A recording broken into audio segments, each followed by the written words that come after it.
Assalamualaikum warahmatullahi wabarakatuh. Alhamdulillah, hari ini masuk lagi pelajaran fikih untuk anak kelas 6. Hari ini kita masuk pendalaman materi di kelas 5. Kemarin pendalaman materi di kelas 4 sudah selesai, alhamdulillah. Kita masuk kepada materi pendalaman di kelas 5. Mungkin Ibu ingatkan jika masih ada bukunya di rumah untuk fikih kelas 5 bisa dipakai untuk pedoman. Namun jika sudah tidak punya, maka Ibu menekankan untuk lebih memperhatikan setiap video atau pembelajaran yang Ibu berikan. Oke, untuk hari ini kita akan membahas tentang bab 1, yaitu makanan dan minuman yang halal. Apa saja yang akan kita bahas? Yang kita akan bahas adalah pengertian makanan dan minuman yang halal, lalu jenis-jenisnya, lalu ada manfaat makanan dan minuman yang halal, dan terakhir akibat makanan dan minuman yang haram. Oke, sebelum kita mulai pembelajaran seperti biasa, kita mulai dengan membaca doa terlebih dahulu. Bismillahirrahmanirrahim. Allahumma aftah lana hikmataka wansyur alaina rahmataka min khazai bi rahmatika ya arhamar rahimin. Rabbi zidni ilman warzuqni fahman. Allahumma la sahla illa ma ja'altahu sahla wa anta taj'alul hazna idza syi'ta sahla. Amin ya rabbal alamin.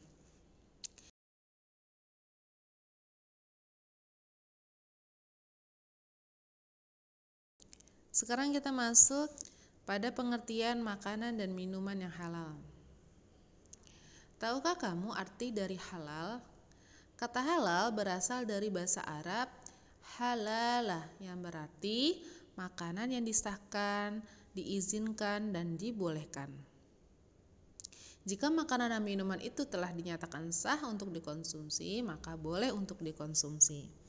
Lalu siapa yang berhak untuk menghalalkan dan mengharamkan suatu makanan dan minuman? Tentu saja hanya Allah Subhanahu wa taala dan Rasulullah.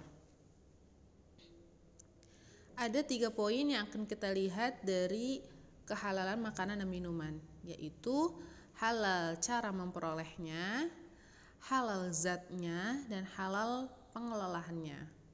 Kita akan bahas satu persatu. Yang pertama kita akan bahas tentang halal dari zatnya. Halal dari zatnya berarti makanan dan minuman tersebut memang berasal dari yang halal, seperti nasi, sayur, daging, sapi, ayam, unta, ikan, dan lain-lain. Nah, kalau minuman berarti bersumber dari air yang halal juga, seperti air hujan, air kelapa, dan air sumur. Itulah yang disebut dengan halal dari zatnya. Lalu yang kedua adalah halal dari cara memperolehnya. Halal cara memperolehnya berarti makanan dan minuman yang dikonsumsi diperoleh dengan cara yang benar,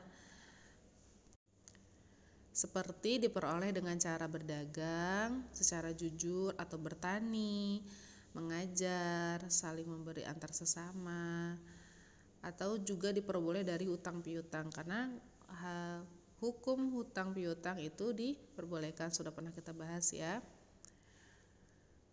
Bukan cara memperolehnya dari mencuri dan lain-lain. Itu yang disebut dengan halal dalam cara memperolehnya. Lalu yang ketiga ada halal dalam pengolahannya. Artinya adalah cara pengolahan makanan tersebut harus sesuai dengan aturan syar'i. Misalnya dengan menyembelih ayam dengan atas nama Allah. Jadi menjadi haram apabila tidak disembelih atas nama Allah.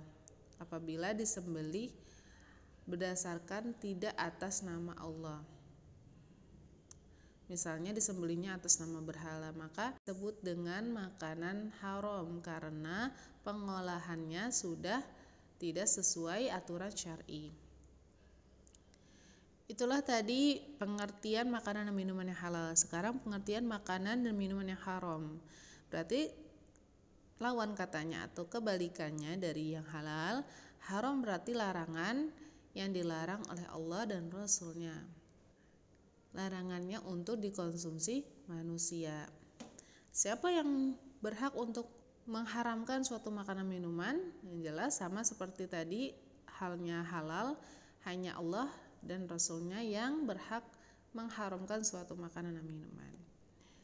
Oke, kita sekarang masuk ke jenis-jenis makanan dan minuman yang halal dan haram. Makanan yang halal menurut Islam, hukum asal semua makanan itu halal, kecuali apabila agama menyatakan haram. Jadi semua makanan yang ada itu asal hukumnya adalah halal, kecuali jika sudah dinyatakan haram. Dengan kata lain, semua jenis makanan baik nabati maupun hewani adalah halal untuk dikonsumsi, kecuali sudah dinyatakan haram dalam Al-Quran atau hadis. Adapun jenis makanan yang halal seperti sayur mayur itu seperti bayam, kangkung, sawi, selada, dan kobis dan lain-lain. Lalu misalnya makanan pokok ya berarti nasi, jagung, sagu, gandum, dan lain-lain. Lalu buah-buahan ya semua buah-buahan seperti apel, jeruk, nanas, dan semangka. Lalu ada juga biji-bijian seperti kacang hijau, kacang tanah, kedelai, dan wijen. Dan umbi-umbian seperti ketela, talas, gadung, dan lain-lain. Itulah yang dimaksud dengan jenis makanan yang halal. Lalu jenis makanan yang haram seperti apa? Ya, karena hampir semua makanan nabati halal dikonsumsi kecuali yang membahayakan kesehatan atau mengancam keselamatan jiwa manusia. Jadi ini harus digarisbawahi bahwa tadi kan sudah dibilang bahwa nabati dan hewani itu halal semua kecuali jika sudah diharamkan oleh Allah dan Rasul-Nya. Dan ini ada sedikit catatan lagi, kecuali nabati itu membahayakan kesehatan atau mengancam keselamatan jiwa manusia. Ya, maka itu hukumnya haram. Contohnya apa? Contohnya misalnya makanan yang sudah membusuk atau yang mengandung racun sehingga tidak layak dikonsumsi. Adapun makanan yang haram yang jelas menurut hukum Islam itu tidak boleh adalah yang pertama bangkai. Ya. Bangkai itu adalah hewan yang mati karena tidak disembelih, itu yang disebut dengan bangkai. Seperti mati tercekik, tertabrak, atau dipukul atau jatuh, ya. Atau dipatahkan lehernya, diterkam binatang buas, itu disebut dengan bangkai karena matinya tidak disembelih. Lalu yang kedua itu darah, ya. Darah yang keluar dari binatang yang disembelih maupun yang tidak disembelih, sedikit maupun banyak, itu semua haram. Lalu yang ketiga ada daging babi dan seluruh bagian tubuhnya. Mau dagingnya, darah, lemak, kulit, tulang, apapun bagian dari tubuhnya babi maka termasuk haram. Yang keempat adalah makanan yang segalanya yang keji atau buruk. Jadi semua makanan yang buruk itu haram. Lalu yang kelima, binatang yang disembelih tidak menurut syariat Islam. Tadi sudah sedikit kita bahas ya. Yang keenam, makanan yang membahayakan kesehatan manusia, misalnya ganja, narkotika, atau yang lain-lain yang membahayakan. Yang ketujuh, bagian yang dipotong dari binatang yang masih hidup. Ya, jadi bagian dari tubuh binatang yang masih hidup dipotong lalu kita makan sehingga binatang itu masih hidup tetapi jadi cacat, itu berarti haram untuk kita makan. Lalu yang kedelapan, makanan yang didapat dari usaha yang tidak halal, misalnya mencuri, menipu, merampas, atau berjudi, atau uang riba dan lain-lain, itu juga termasuk haram. Itu adalah jenis-jenis makanan yang diharamkan. Lalu di sini kita masuk ke minuman yang halal dan haram. Tadi kita sudah bahas tentang jenis makanan yang halal dan haram, sekarang kita beralih ke minuman. Allah Subhanahu wa taala telah memberikan karunia-Nya kepada kita berupa air untuk memenuhi kebutuhan makhluknya. Ya, dengan air manusia dapat tercukupi kebutuhannya, terutama untuk minum. Nah, untuk jenis-jenis minuman yang halal pada dasarnya dapat digolongkan pada tiga bagian. Yang pertama, semua minuman yang tidak memabukkan itu halal. Lalu yang kedua, semua jenis minuman yang bersih dan menyehatkan itu juga halal. Yang ketiga yaitu semua minuman yang bukan berasal dari barang najis atau minuman yang terkena najis. Oke. Adapun contohnya misalnya air tanah seperti air sumur, air ledeng atau air hujan dan lain-lain. Atau air yang berasal dari binatang halal seperti susu yang dari sapi, madu dari lebah. Itu halal ya. Lalu air olahan atau campuran seperti apa? Yang sering kita minum sirup, teh, kopi, coklat. Ya. Kalau air tanaman misalnya seperti air kelapa, air tebu dan lain-lain. Lalu kita masuk ke minuman yang haram. Hampir sama dengan makanan yang haram, minuman yang haram itu juga adalah minuman yang membahayakan kesehatan atau mengancam jiwa manusia. Contohnya apa? Yang jelas adalah khamar. Ya, di dalam Al-Qur'an juga jelas sudah diharamkan untuk meminum khamar. Ya, apapun bentuknya setiap khamar itu adalah haram. Lalu yang kedua adalah darah, ya. Minuman darah baik darah manusia atau binatang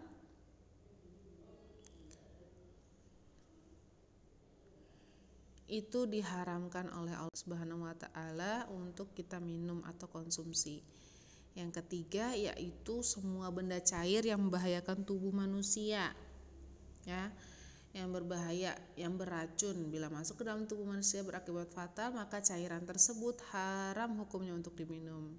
Misalnya apa? Misalnya cairan pembersih serangga, racun tikus dan sebagainya. Lalu yang keempat yaitu cairan yang berasal dari binatang haram. Kalau tadi cairan yang berasal dari binatang dihalalkan seperti sapi dan lebah itu dihalalkan karena binatangnya pun halal. Sedangkan sekarang yang termasuk minuman diharamkan yaitu cairan yang berasal dari binatang yang haram. Seperti bisa ular, ya, dan lain-lain. Kenapa bisa ular itu haram? Ya, karena ular pun haram untuk kita makan karena termasuk binatang buas, ya. Lalu yang kelima itu adalah air najis atau air yang terkena najis, ya. Mau dia benar-benar najis seperti kencing binatang atau terkena. Jadi ada air, tadinya airnya teh itu kan halal, lalu terkena sedikit maka hukumnya sudah berubah menjadi haram. Lalu masuk kita kepada manfaat makanan dan minuman yang halal. Yang pastinya banyak sekali manfaat makanan dan minuman yang halal. Di sini kita akan memberikan contoh beberapa manfaat makanan dan minuman yang halal. Yang pertama yaitu memenuhi kebutuhan pokok untuk bertahan hidup dan sumber energi dan juga tenaga. Ya, misalnya tadi ada makanan pokok dan sayur-sayuran dan lauk-lauk, begitu juga dengan buah-buahan dan susu. Yang kedua yaitu manfaatnya sebagai nikmat yang dapat dimanfaatkan untuk bersenang-senang pada hari raya, pesta, atau kedatangan tamu dan keluarga misalnya. Ya, alhamdulillah kalau nggak ada makanan yang dihalalkan tidak ada nikmat yang kita bisa rasakan. Alhamdulillah. Lalu yang ketiga sebagai alat taqarrub. Taqarrub itu adalah alat untuk mendekatkan diri kepada Allah. Ya, ketika kita milih makanan yang halal maka kita manfaatkan untuk bertaqarrub, bersyukur kepada Allah. Jangan lupa dengan cara kita bersedekah atau kurban atau infak. Yang keempat itu manfaatnya sebagai obat bagi manusia. Banyak dari nabati maupun hewani itu bisa kita gunakan sebagai obat jika kita sakit. Oke, tadi adalah manfaat dari makanan dan minuman yang halal. Sekarang kita masuk akibat makanan dan minuman yang haram.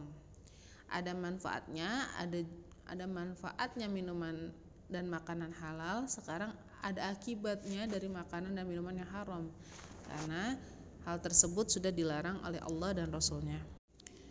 Dalam akibat makanan dan minuman yang haram bisa dibagi menjadi dua bagian. Bisa kita rasakan dampaknya di dunia dan dampaknya di akhirat. Ya, untuk dampaknya di dunia, contohnya yang pertama itu dapat menimbulkan penyakit. Banyak ya makanan dan minuman yang haram yang sudah kita lihat jelas dampaknya itu pada tubuh kita sendiri jika kita konsumsi. Lalu yang kedua adalah doa tertolak selama 40 hari. Kita sudah berusaha berdoa, ternyata doanya tertolak selama 40 hari. Nauzubillah min zalik. Apabila kita mengkonsumsi sedikit saja dari makanan dan minuman yang haram. Lalu yang ketiga, tidak diterima amalnya yang sunnah dan wajib. Wah, tidak patutnya kita untuk mengkonsumsi makanan dan minuman karena akibatnya di dunia pun sangat besar. Lalu yang keempat, pastinya disukai setan karena hal-hal yang dilarang oleh Allah dan Rasul-Nya pasti disukai oleh setan. Nah, sekarang kita masuk ke dampak makanan dan minuman haram di hari kiamat. Ya, di antaranya yaitu terhalang masuk surga. Sesuai dengan hadis riwayat Ahmad, di sini Ka'ab bin Ajrah berkata, Rasulullah SAW bersabda, tidak akan masuk surga tubuh yang diberi makanan dengan yang haram. Sudah jelas ya. Lalu yang kedua adalah daging dan darah yang timbul dari barang haram akan masuk neraka. Ya, karena makanan dan minuman yang kita konsumsi pastinya akan berubah menjadi daging dan darah dalam tubuh kita. Nah, sedangkan daging dan darah yang timbul dari barang haram akan masuk neraka.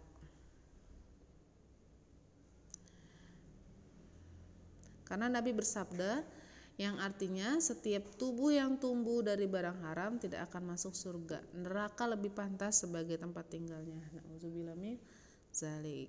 Yang ketiga yaitu terhapusnya amal mereka. Amal-amal yang sudah kita kerjakan di dunia akan terhapus ketika di akhirat karena kita mengkonsumsi makanan dan minuman yang haram. Di sini ada sebuah cerita Rasulullah SAW bersabda, pada hari kiamat akan didatangkan orang-orang yang membawa kebaikan laksana gunung Tihamah, tetapi Allah jadikan bagikan debu yang berterbangan, lalu mereka dilemparkan di dalam neraka. Seseorang bertanya, wahai Rasulullah, bagaimana itu bisa terjadi? Rasulullah SAW menjawab, mereka dahulu itu adalah orang yang rajin sholat, berpuasa, mengeluarkan zakat, menunaikan haji, dan lain-lain dari amal kebajikan. Namun demikian, jika disodorkan pada mereka harta yang haram, mereka mau mengambilnya. Maka Allah pun menghapus amal mereka. Hadis riwayat As-Sayuti. Di sini jelas bahwa akibat di dunia dan di akhirat itu semua merugi. Maka kita berdoa kepada Allah semoga kita termasuk orang-orang yang terhindar dari mengkonsumsi makanan yang haram, dan amin ya rabbal alamin. Cukup untuk pembahasan hari ini, bab 1 tentang makanan dan minuman yang halal dan haram. Semoga dapat dipahami, dapat diaplikasikan dalam kehidupan sehari-hari ya, untuk kita makan dengan hati-hati, memilih makanan karena zaman sekarang itu banyak sekali makanan yang sudah tersaji tanpa tahu itu asal mulanya dari apa. Maka semoga kita termasuk orang-orang yang berhati-hati dalam mengkonsumsinya. Amin ya rabbal alamin. Oke, Ibu cukupkan, semoga bermanfaat. Tetap semangat dalam ibadah dan belajarnya ya. Barakallahu fikum. Assalamualaikum warahmatullahi wabarakatuh.